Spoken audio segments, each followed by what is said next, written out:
This is Joe, the host of He Said, She Said. And right before I started recording tonight, the one thing that came to my mind was the movie Pinocchio. Anyone remember Pinocchio?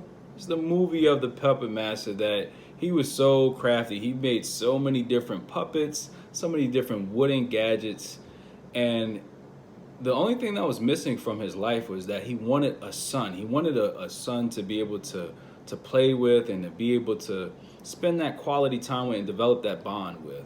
So he wished upon a star that one of his puppets would become a real boy.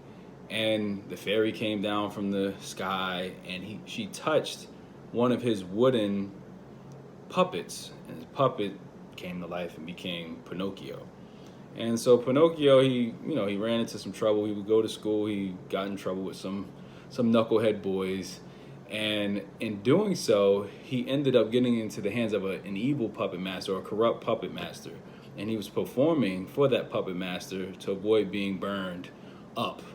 And in that performance, he performed a song. It was, I believe, the title of it or the words on it is "You Got No Strings on Me." And when I thought about "You Got No Strings on Me," I couldn't help but think of the things that happened in my life, the strings that people had on my life. Growing up, again, I grew up in the church. I was always taught that sex was wrong before marriage and all that stuff. And I remember that people that I hung around, they would kind of make it seem as though like you're a goody two shoes. You never have any, there's nothing really wrong with you, and they made it like it was a problem. And in that moment, I didn't realize that I began to give them a string to pull on me. The minute they would tell me that, like, you're goody two shoes, I would feel like a tug, like, I'm getting pulled in different directions. Why? Why are you bothering me because I'm good? Why is it not cool to be good? But you couldn't tell me that. I was like, maybe I should do something wrong. Or maybe I should feel maybe I should try something that's maybe not bad, but not good either. Maybe I could try something in the middle. And see, that's why it's so important for us to be able to have a true sense of identity. If you know who you are, there is no one that can tell you who you aren't.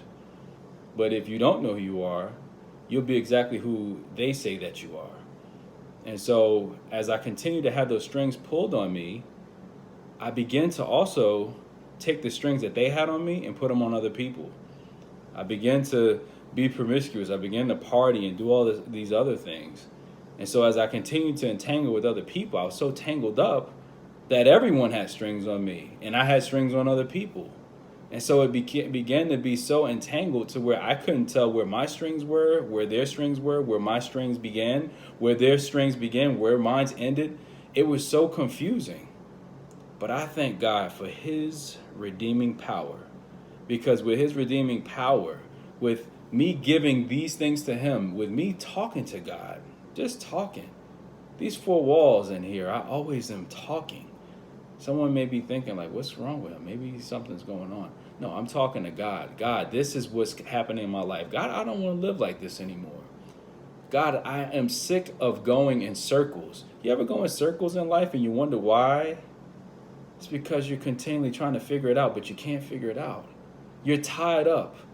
They've got strings on you and you have strings on other people. It's time to cut these strings, cut these people out of our lives, cut ourselves out of other people's lives. They've got strings on you. But isn't it great to know that one day you'll be able to say, they've got no strings on me. Those bad relationships, they've got no strings on me. Those bad jobs, they've got no strings on me.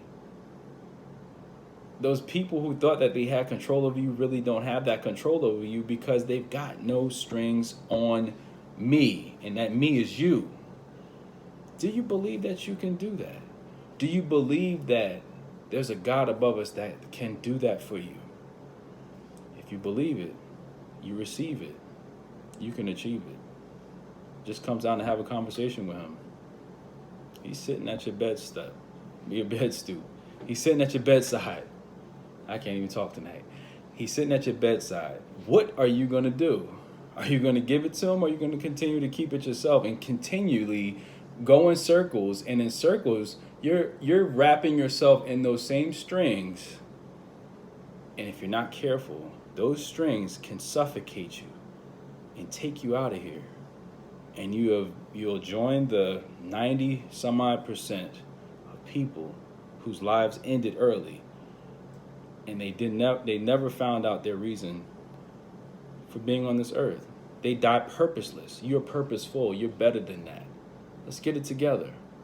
Let's help one another. I'm here to help you. Reach out to me. I'm available. We're here to help one another, and we're not meant to do life alone. So let's get to work. Let's get the work done. Let's do it.